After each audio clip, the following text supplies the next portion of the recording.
Kung ang Espanyol ay may tapas o pinchos, ang mga Koreano ay may anju. Siyempre, ang mga Pilipino ay may pulutan. At isa sa pinakasikat na inihahain na pulutan ay ang Kapampangan dish na sisig. Alam niyo ba na ang sisig ay unang naitala sa diksyonary ng Kapampangan noon pang 1732? Ito ay nagmula sa Tagalog na salitang sisigan o asiman. Isang Agustina na pare ang nagpangalan nito sa isang noon ay simpleng salad lamang na hilaw na papaya at bayabas na nirekaduhan ng asin, paminta, bawang at suka. Ang nasabing salad ay nakasanayan ng ihain ng mga Kapampangan noon para ipareha sa mga inihaw na karne. Hanggang sa dumating ang mga Amerikano. Nang mamalagi ang mga sandatahang lakas ng United States sa Clark Angeles City, Pampanga, ang mga tagaluto ng mga ito ay itinatapon ang ulo ng baboy. Nang makita ito ng mga residente doon ay naisipan nila itong bilhin sa mas murang halaga. Dito ay inilalaga nila ang ulo ng baboy hanggang sa lumambot at sa kanila ito rerekaduhan na siyang tinawag nilang sisig ng matagal ding panahon. Hanggang sa isang Filipina ang nakaimbento ng mas masarap at mas nakilalang recipe ng sisig sa modernong panahon. Ang barbecue vendor na si Lucia Lagman Cunanan o mas kilala ng karamihan sa tawag na Nanay Lusing. Matapos na palambutin ang ulo ng baboy ay inihaw ito, hiniwa sa maliliit na piraso at pinalutong sa mantika, kasama ang utak ng baboy at atay ng manok, bago ito inihahain sa sizzling plate. Ang nasabing version ni Nanay Lusing ng sisig ay nagustuhan ng marami at nakilala hindi lamang sa buong bansa, maging sa mga dayuhan. Subalit ang pagtatapos ng buhay ng Sisig Queen ay hindi naging masaya dahil sa natagpuan itong wala ng buhay at naliligo sa sarili nitong dugo noong April 16, 2008 sa loob ng kanilang tahanan sa Angeles City, Pampanga. At ang masakit, isa sa mga naging primary suspect ay ang kanyang kabiyak na si Tatay Victorino Cunanan. Bago ko po ipagpatuloy ang ating kwento, sa mga bago po sa channel ko at nais sa mga ganitong klase ng kwento ng krimen na nangyayari sa loob at labas ng ating bansa ay maaari pong pakipindot ang ating subscribe button at notification bell para ma-notify kayo pag may mga bago tayong upload na videos. February 27, 1928 ay ipinanganak si Nanay Lusing sa La Paz, Tarlac. Nang ikasal ito sa asawang si Tatay Victorino Cunanan noong 1974 ay sa Pampanga na sila nanirahan at dito na sila bumuo ng pamilya. Dito ay nagtayo ang mag-asawa ng isang maliit na tindahan ng barbecue hanggang sa madiscover ni Nanay Lusing ang modernong version ng Kapampangan dish na sisig. Ang nasabing recipe ng sisig ni Nanay Lusing ay nakilala sa Pampanga at dinarayo ng mga tao na nagmula pa sa iba't ibang lugar. Ang kasikatan ng sisig ni Nanay Lusing ang naging dahilan, kaya naman tinagurian ang Angeles, Pampanga na sisig capital ng ating bansa.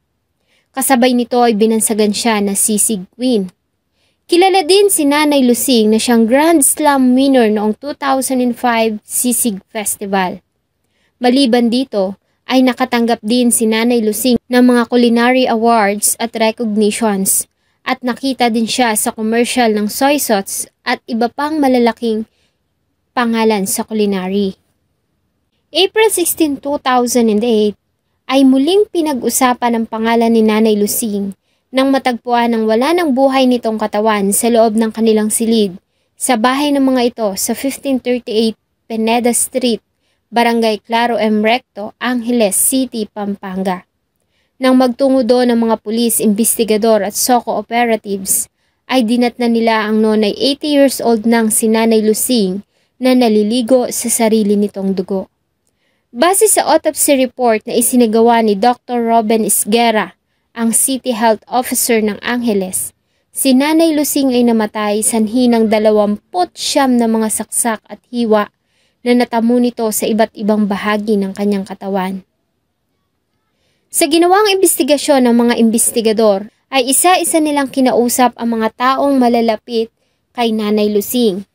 Mula sa asawa nito na si Tatay Victorino, mga anak, apo at kanilang kasambahay na siyang taong huling kasama ni Nanay Lusing nang mangyari ang krimen. Sa mga unang bahagi ng investigasyon ay nag-focus sa mga investigador sa motibo ng pagnanakaw. Base na rin sa testimonya ng asawa ni Nanay Lusing at mga anak. Ayon kay Tatay Victorino, ay nawawala ang ginto nitong kwintas at 2 singsing. Maliban dito ay sinubukan din umanong sirain ang kanilang safety box, subalit bigo ang mga magnanakaw na sirain iyon. May mga history na din na pinagnakawan sila Nanay Lusing, subalit hindi nila ito nire-report sa pulis dahil isa sa mga salarin ay ang kanyang apo. Inamin nito na may mga pagkakataon na kumukuha siya ng pera sa kanyang lola, pero itinanggi nito na may kinalaman siya sa pagpatay dito. Parang alam na namin ang gumawa eh. Palagi may pumapasok at nananakawang kami. Minsan mududa pa sa akin yan. Akala niya akong kumukuha ng pera. Pero ang kumukuha yung mga kabataan dyan ng blue drug. Ngunit sa pag-usad ng investigasyon, tila naman nagkaroon ng butas ang motibong pagnanakaw na iniimbestigahan ng mga investigador. Kapansin-pansin kasi na wala silang nakitang sinyales ng pwersahang pagpasok sa bahay. At nalaman din nila na walang nawawalang gamit ang matanda nang makita itong patay sa loob ng kanyang tahanan. Taliwas sa una ng sinabi ni Tatay Victorino sa mga investigador. Dahil dito ay nawala ng basihan ang motibong pagnanakaw. Sa halip ay muling binalikan ng mga investigador ang mga testimonya ng mga testigo at mga nakakakilala sa biktima. Sa lahat ng nakuhang testimonya ay ang salaysay ni Tatay Victorino at katulong nilang si Minda Argente Regoncillo ang pumukaw sa kanilang pansin. Base sa sinumpaang salaysay ng noon ay 36 years old pa lamang na si Minda Argente Regoncillo ay kasama niyang namasyalang mag-asawang Victorino at Nanay Lusing noong April 15, 2008. Pasado 5:00 na ng hapon nang sila ay makauwi. Ayon kay Minda, pagdating sa bahay ng bandang 6:00 ng hapon ay nauna nang humiga si Tatay Victorino dahil sa nakainom ito. Siya naman at si Nanay Lusing ay nanood pa ng TV hanggang sa sumapit ang 8:00 ng gabi nang magpasya si Nanay Lusing na pumasok na sa kanilang silid para matulog. Sa kahimbingan ng kanyang tulog ng bandang 3:30 ng madaling araw, ay nagising siya dahil sa sigaw ni Nanay Lusing. Ayon kay Minda, ay bumangon siya at sumilip sa labas ng kanyang silid. At nang mapansing walang tao doon, tumahimik na ang paligid, ay muli siyang bumalik sa higaan. Pinagwalang bahala niya ang narinig dahil sa malimit naman daw na mangyari ang ganoon sa tuwing magtatalo ang mag-asawa.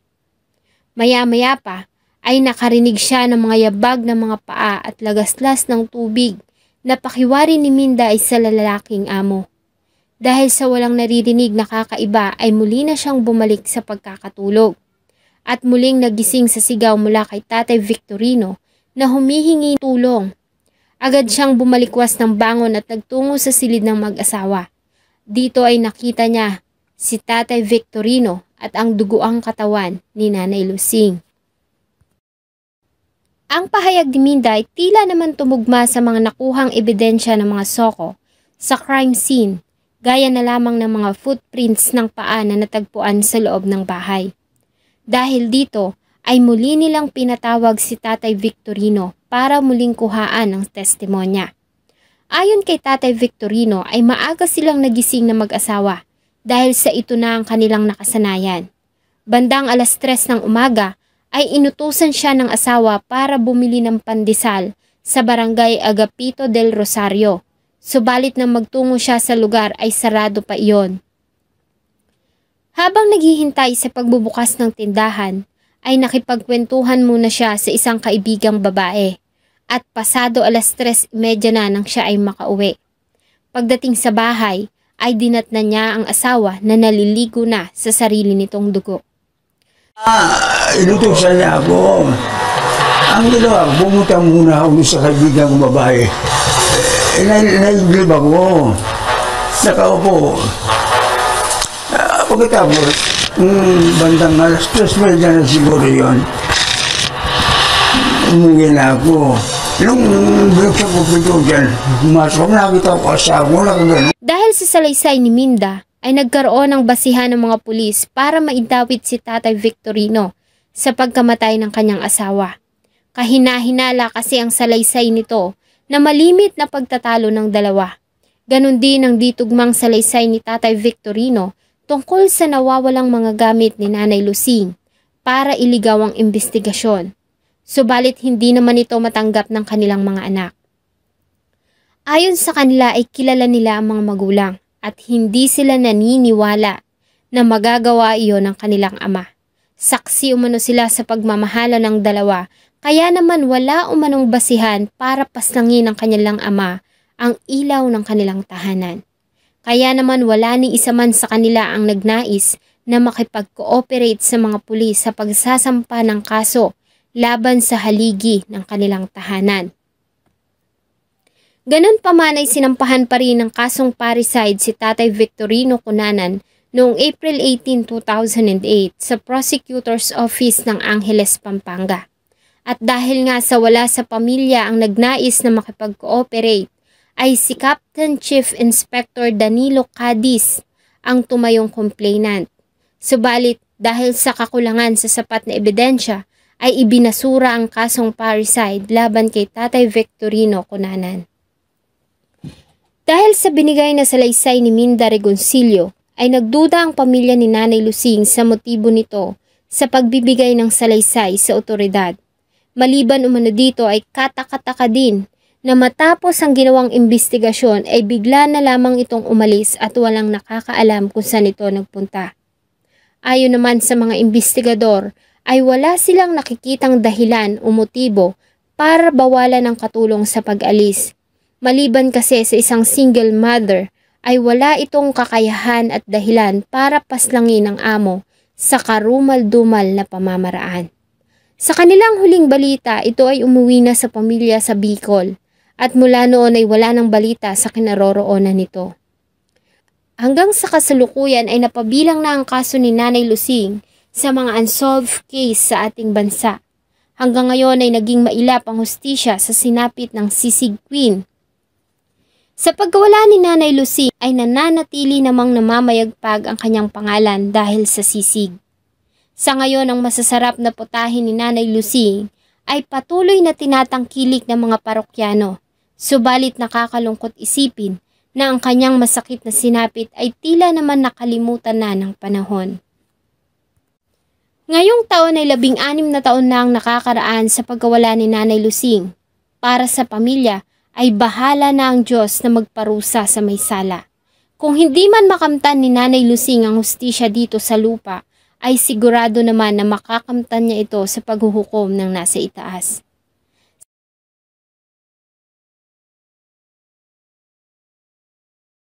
Kami naluluto. Hindi namin alam yan. Dahil pagod na, sabi ko, ay, huwag na natin gagawin yan.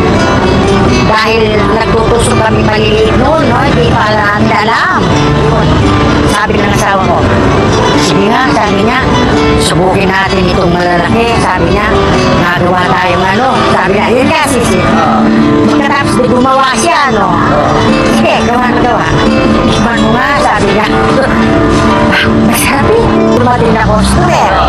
Pagkatapos, anong uyan ni Nay? Sabi niya, sisig, masarap. Sabi, bigyan niyo nga ako kami, sabi niya.